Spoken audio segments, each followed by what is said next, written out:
প্ৰথমে আপোনালোকক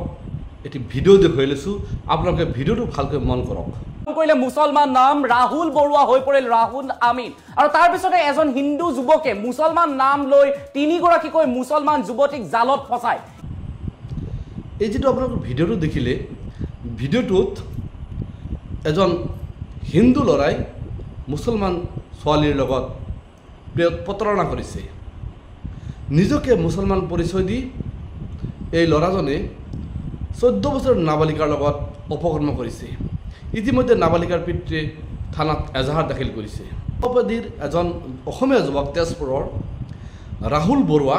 তেখেতে নিজকে ৰাহুল আমিন বুলি পৰিচয় দি তিনিজনীকৈ মুছলমান ছোৱালীৰ লগত প্ৰতাৰণা কৰিছে এইবাৰ হিন্দু যুৱকৰ লাভ জাহাদৰ বুলি হৈছে মুছলমান ছোৱালী মিডিয়াত হৈচৈ কৰা বা অসমত বহুতো দল সংগঠন আছে মুছলমানৰ বিৰুদ্ধে গৰ্জি উঠা মুছলমানৰ বিৰুদ্ধে গৰ্জি উঠা মুছলমানৰ বিৰুদ্ধে আন্দোলন কৰা মুছলমানে প্ৰেম কৰিলে হিন্দু ছোৱালীৰ লগত আন্দোলন কৰা ৰাজপথ কপাই তোলা এইবোৰ আন্দোলন এইবাৰ হ'বনে নাই দৰঙৰ খাৰুপেটীয়াত যিটো ঘটনা সংঘটিত হৈছে এই ঘটনাত এই ৰাহুল বৰুৱাজনে কিবা শাস্তি পাবনে নাই সকলো কথাতে কিন্তু আমি মুখ্যমন্ত্ৰী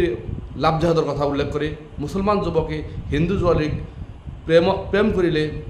লাভ জাহাদ কৰা বুলি সদম্বে ঘোষণা কৰে এইবাৰ মুখ্যমন্ত্ৰী ডাঙৰীয়াৰ পৰা আমি প্ৰতিক্ৰিয়া বিচাৰিছোঁ মুখ্যমন্ত্ৰী ডাঙৰীয়াই পুলিচক এবাৰ কিবা অৰ্ডাৰ দিবনে নাই বা পুলিচে ৰাহুল বৰুৱাৰ বিৰুদ্ধে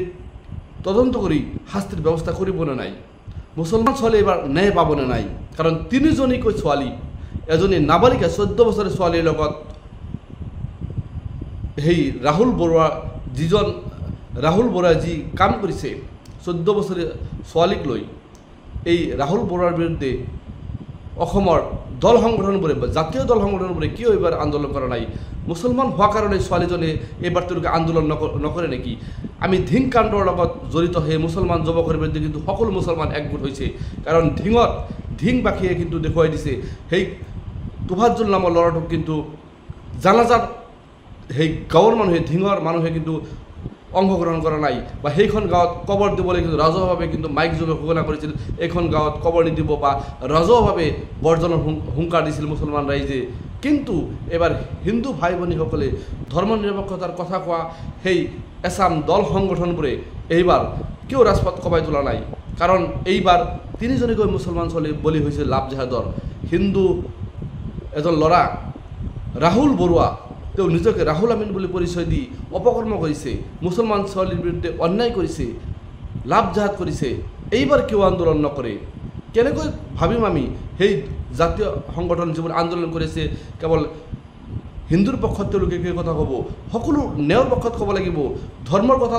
বাদ দিলোঁ ন্যায়ৰ পক্ষত কমচে কম ক'ব লাগিছিল যে মুছলমান তিনিজনীকৈ ছোৱালীয়ে নাবালিকা ছোৱালীৰ লগত অপকৰ্ম কৰিছে তেওঁলোক নিৰ্যাতন কৰিছে এইবাৰ কিয় সেই দল সংগঠনবোৰে আগবাঢ়ি অহা নাই দৰঙৰ খাৰুপেটীয়াৰ সেই তিনিজনী ছোৱালীৰ সপক্ষে কিয় মিডিয়াত ইমান হৈছে হোৱা নাই কিয় দল সংগঠনে আন্দোলন কৰা নাই বৈষম্যতা কিয় অসমত হিন্দু ছোৱালীয়ে ন্যায় পাব লাগে যদি কোনোবাই অপকৰ্ম কৰে ঠিক তেনেকৈ মুছলমান ছোৱালীও ন্যায় পাব লাগিব মুছলমান ছোৱালী কাৰোবাৰ হিন্দুৰ দ্বাৰা নিৰ্যাতিত হয় সেই ছোৱালীবিলাকে কিয় ন্যায় নাপাব আমি এই ভিডিওটোৰ যোগেদি আহ্বান জনাইছোঁ